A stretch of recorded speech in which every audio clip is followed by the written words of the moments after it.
The Western world's acquaintance with psychedelics traces back to 1897, when Arthur Heffter isolated mescaline from the peyote cactus.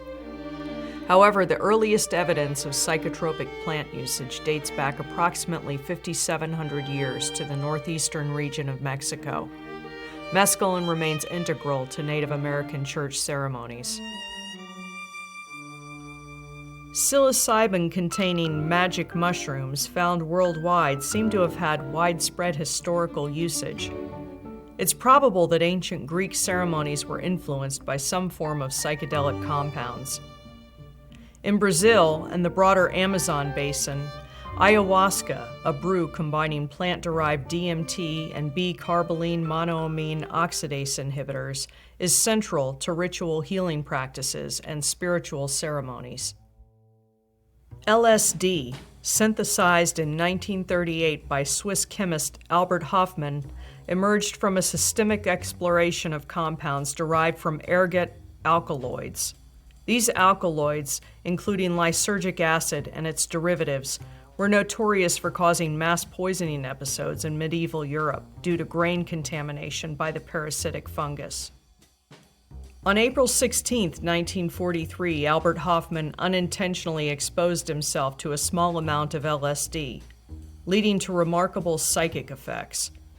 Subsequently, intentionally ingesting 250 micrograms of LSD 3 days later, Hoffman unveiled the profound effects of LSD on the psyche for the first time. Additionally, Hoffman isolated and synthesized psilocybin, the active component of magic mushrooms, in 1958.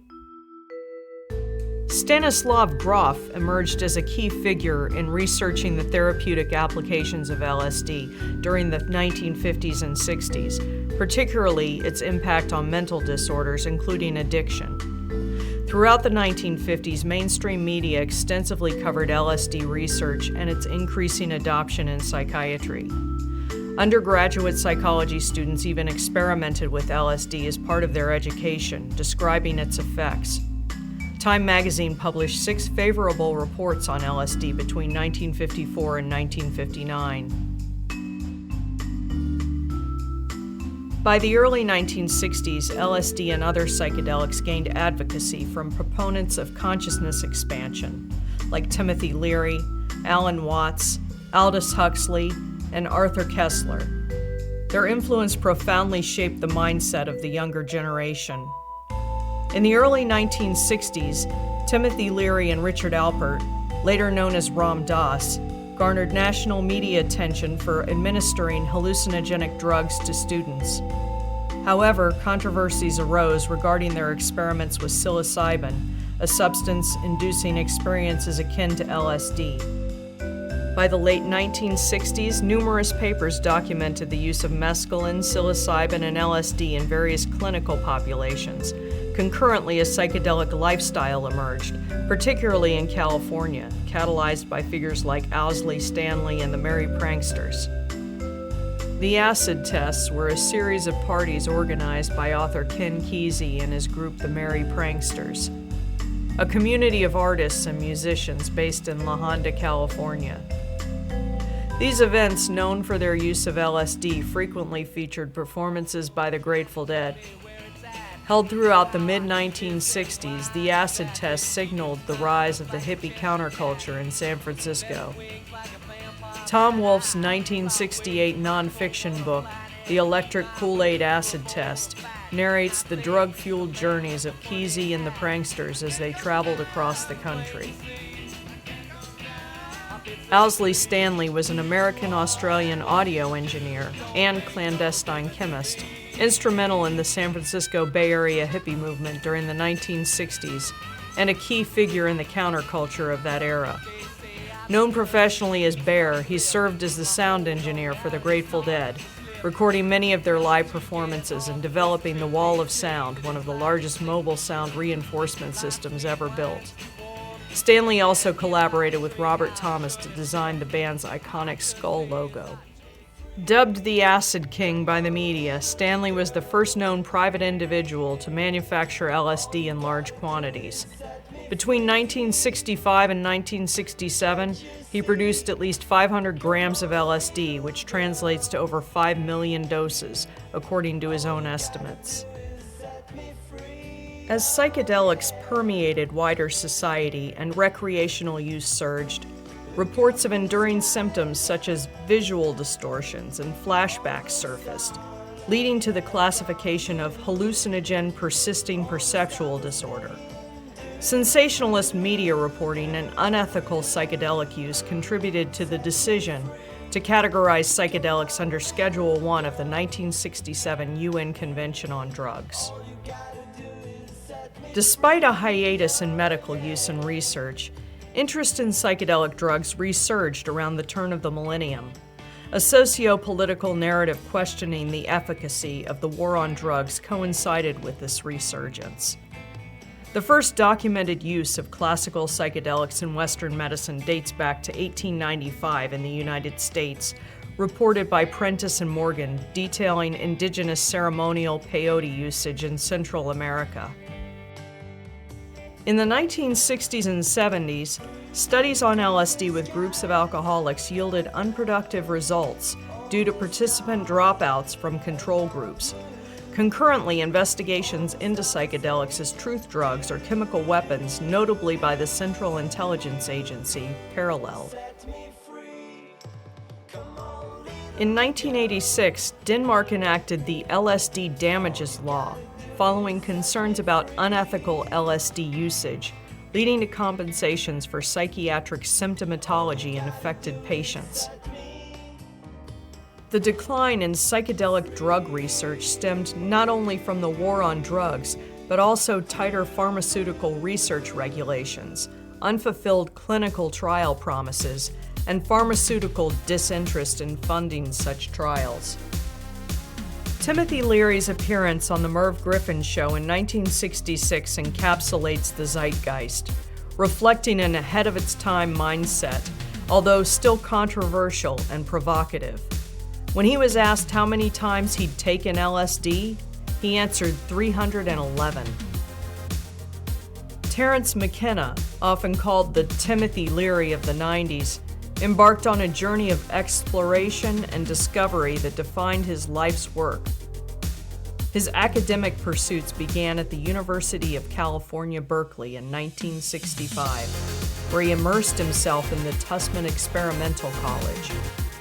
It was during this time that he delved into the realms of shamanism, initially through the lens of Tibetan folk religion, which ultimately led him to Jerusalem in 1967, during what he termed his opium and Kabbalah phase.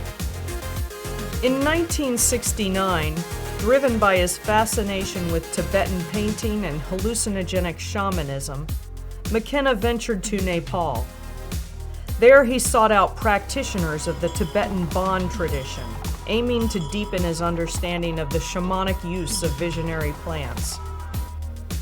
The following year, in 1970, McKenna embarked on a transformative expedition to the Colombian Amazon with his brother Dennis and a few companions. Their quest was to find ukuhe, a plant preparation containing dimethyltryptamine, or DMT. Instead, they encountered vast fields of Psilocybe cubensis mushrooms, which became the focal point of their journey. In La Carrera, spurred by Dennis, McKenna became a participant in a groundbreaking psychedelic experiment. The brothers endeavored to bond harmine DNA with their own neural DNA. Using a specific set of vocal techniques in conjunction with harmine, another psychedelic compound they utilized synergistically with the mushrooms. Their hypothesis posited that this fusion would grant them access to the collective memory of humanity and unveil the alchemist's philosopher's stone, an entity representing the hyperdimensional union of spirit and matter. Subsequently, McKenna and Dennis developed a method for cultivating psilocybin mushrooms in the United States, based on the spores they had procured from the Amazon. In 1976, they shared their findings with the world in the book Psilocybin, Magic Mushroom Grower's Guide, authored under the pseudonyms O.T. Oss and O.N. Oric. During the early 1980s, McKenna emerged as a prominent advocate for psychedelic drugs, pioneering the psychedelic movement. His focus centered on plant-based psychedelics like psilocybin mushrooms, ayahuasca, cannabis, and the plant derivative DMT, which he viewed as gateways to exploring universal mysteries, stimulating the imagination, and fostering a renewed connection with nature. Despite his association with the New Age and human potential movements, McKenna distanced himself from New Age ideologies, emphasizing the significance of direct personal experiences over dogma. McKenna's influence extended beyond academia and into popular counterculture, with Timothy Leary once heralding him as one of the 5 or 6 most important people on the planet. Comedian Bill Hicks incorporated McKenna's ideas into his stand-up routine, further solidifying his cultural impact. Additionally, McKenna became a prominent figure in the psychedelic rave and dance scene of the early 1990s, captivating audiences with his spoken word performances and contributing to various musical projects. In 1994, McKenna graced the Starwood Festival as a speaker, leaving an indelible mark on the event, as chronicled in the book Tripping by Charles Hayes.